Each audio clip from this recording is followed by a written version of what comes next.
internecie jest takie nagranie. Amerykańska śniadaniówka zaprasza Dalaj Lamę do studia. I przychodzi Dalaj Lama i siedzi ten prowadzący i odbywa rozmowę. On postanowił zażartować sobie z Dalaj Lamą, albo z Dalaj Lama i mówi, w trakcie rozmowy mówi, że taka sytuacja, że przychodzi Dalaj Lama do pizzerii i mówi one with everything.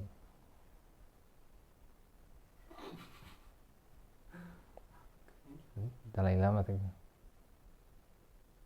No więc ten dziennikarz mówi Dalaj Lama, pizzeria, one with everything. No ja... Ten dziennikarz Dalaj Lama, one with everything. I wybucha śmiechem. Na co Dalaj Lama wybucha również śmiechem. I w tej sytuacji jest coś takiego, że chciałbym być po stronie Dalaj Lamy. Znaczy, że śmiech jest reakcją na inny śmiech. Czy jest objawieniem porozumienia, ale porozumienia, które nie jest na tym poziomie, który proponował ten dziennikarz, tylko po prostu dwóch istot, które w jednym momencie wypadają z trajektorii. I ich organizm nie wytrzymuje napięcia i zaczyna wykonywać bardzo dziwne ruchy, bo jeśli rozłożymy śmiech na proste ruchy, no to normalnie jesteśmy tacy, tak? A śmiech jest już...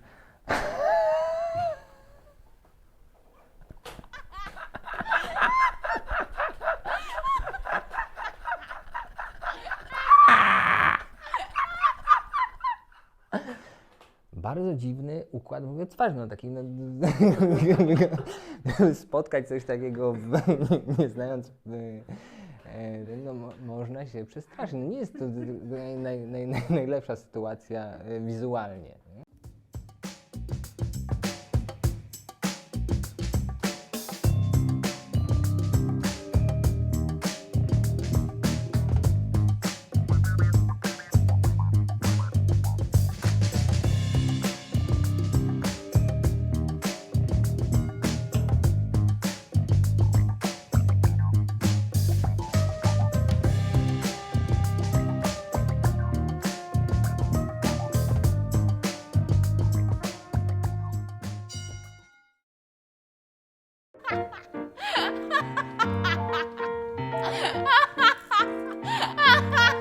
Co nas najczęściej śmieszy, śmieszą nas rzeczy, które nas zaskakują po prostu, które nie pasują do kontekstu, które kompletnie wytrącają nas na przykład z jakiejś równowagi, czy z pewnego toru myślenia o kimś, o czymś w danym momencie i ktoś nas jakby z tego wytrąca, jakieś słowo, jakiś gest, rytm, melodia, czy jakieś zjawisko.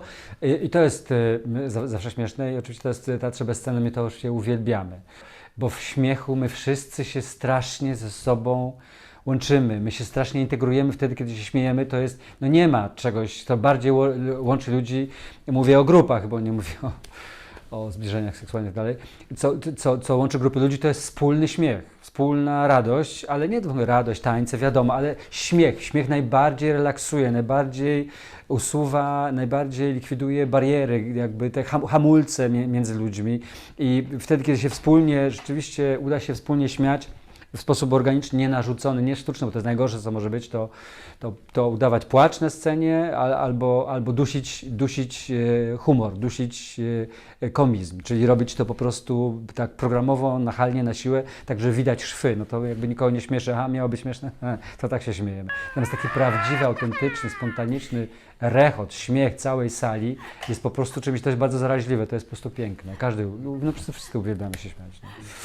I wtedy się czujemy lepiej, no, ze sobą nawzajem.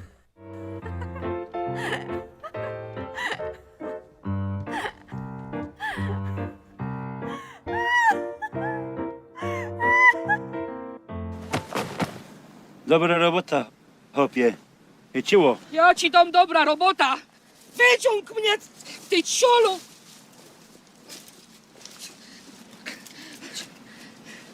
Że się cało podrapało, to popatrz no. Masz dynamit. Mam. Gut. Dużo chciał ten pieron. Chciał tego, co każdy hop. I no nie ty. Ja też chcę, dziubeczku, a że mnie roztrzaśnie. Ale nie teraz. Ja muszę być czysty przed tą próbą, hopie. Ja się nie mogę tykać żadnej baby. Ty się nie tykaj żadnej baby. I no mnie. I nie gadaj do mnie, hopie!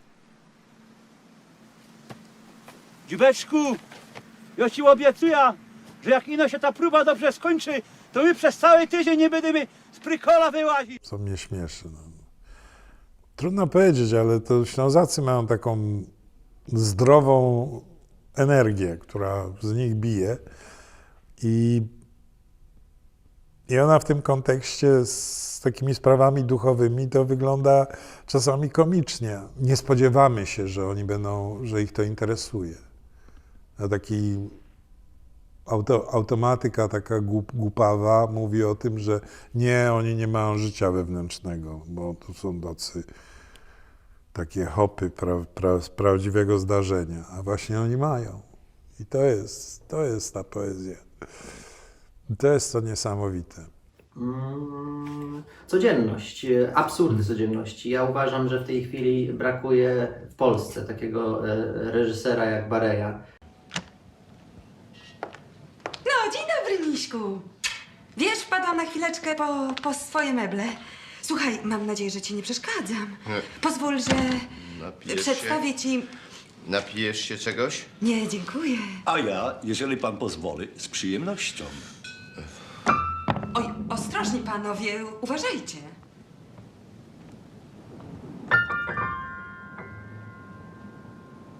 We dwóch nie damy rady. Przecież jest was trzech. Miśku, pozwól jeszcze raz. To jest właśnie Władek. Strasznie przepraszam. Najmocniej strasznie przepraszam. Bardzo proszę, niechże pan minister siada. Bardzo proszę. Dajcie spokój z tym ministrem. Proszę bardzo. Stare dzieje. Jak ci na imię? Rysio. Ryszard. Ryszard. Wszystkie Ryśki to porządne chłopy. Szkoda, że musieliście się rozstać. No ale z drugiej strony... Tego kosaka? My mamy bardzo specyficzne poczucie humoru, Polacy. Mamy bardzo podobne do Anglików, czyli takie pure nonsensowe, nie? To jest super, bo my operujemy, ciekawe co to od nas oznacza, nie? Że my operujemy w absurdzie bardzo dużo. Dlaczego? Trzeba sobie zadać pytanie. Ano dlatego, że myśmy żyli w systemach, które były absurdalne, nie? Tego kosaka? I tego Buddę. Czekaj, zaraz. Jakiego Buddę?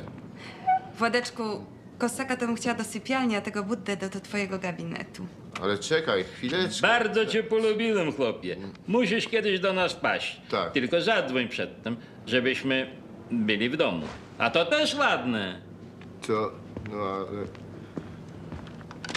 A ty skąd wiedziałaś, że mnie zastaniesz? Przecież wiedziałaś, że wyjeżdżam. Przechodziliśmy po prostu i wpadliśmy. Jak to przechodziłaś? Z torażami? Tak, przychodziliśmy z tragarzami.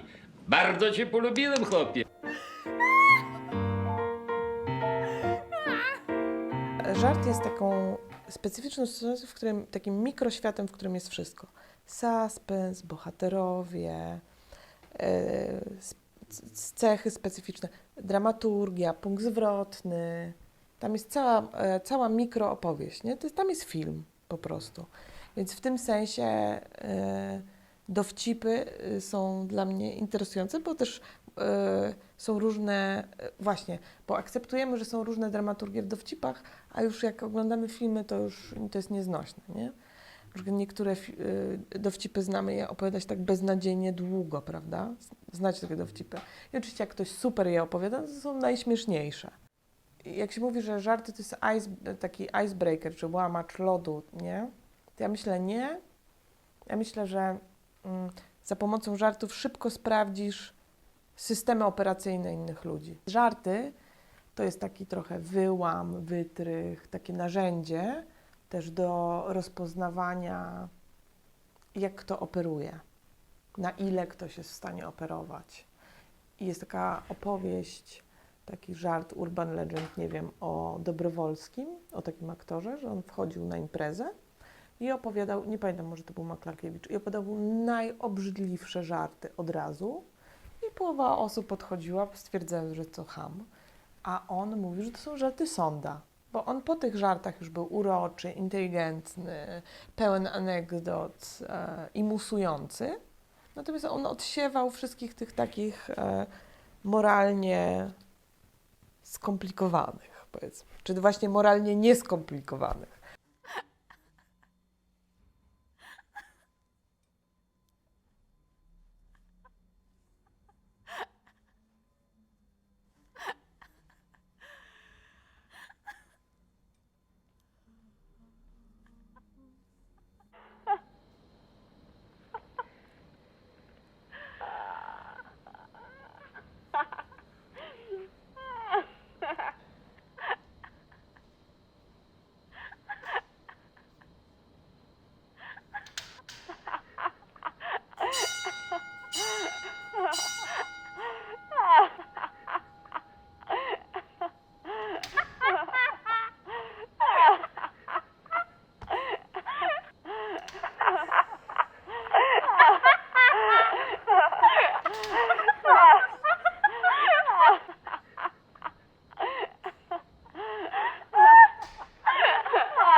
Myślę też, że humor jest bardzo często u mnie na przykład mechanizmem obronnym, bo ja jestem bardzo wstydliwa. Ja po prostu, jak się bardzo wstydzę, to dużo żartuję. Ale mechanizmy obronne są ok, bo one po coś są, nie? I też na przykład ogołacanie niektórych z mechanizmów obronnych. Coś, co niektórzy reżyserzy i reżyserki robią. To jest też niepotrzebne.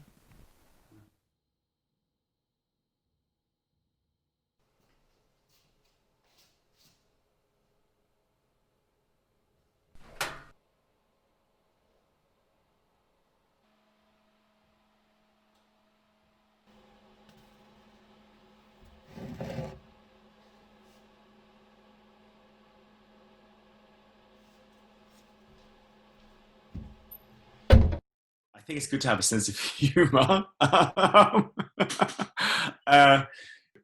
One thing that's quite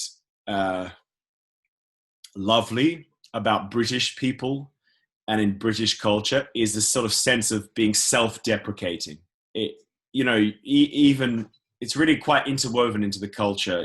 Even the most successful, impressive, wonderful people, occasionally you'll hear them, I don't know, talk about how they're, I don't know, really bad at cricket. I don't know, like whatever, the tiniest little flaw that they have, they'll tell you it, and it's nice. But I think it's important for all of us to do that, even just normal people, to recognize that it's good. I think it's good to take your work seriously, and try really hard and care about things, but don't take yourself too seriously. Do you know what I mean? We're all just a bit silly, doing silly things at the end of the day,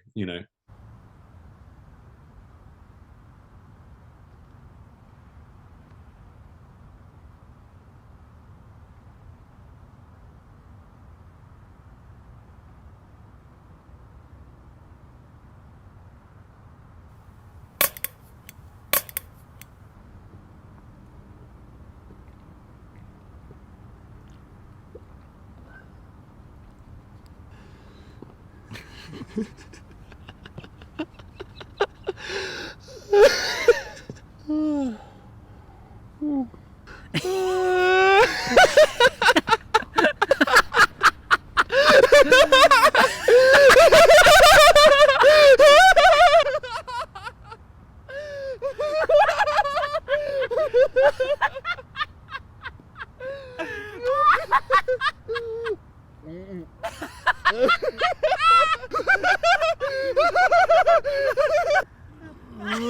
ha!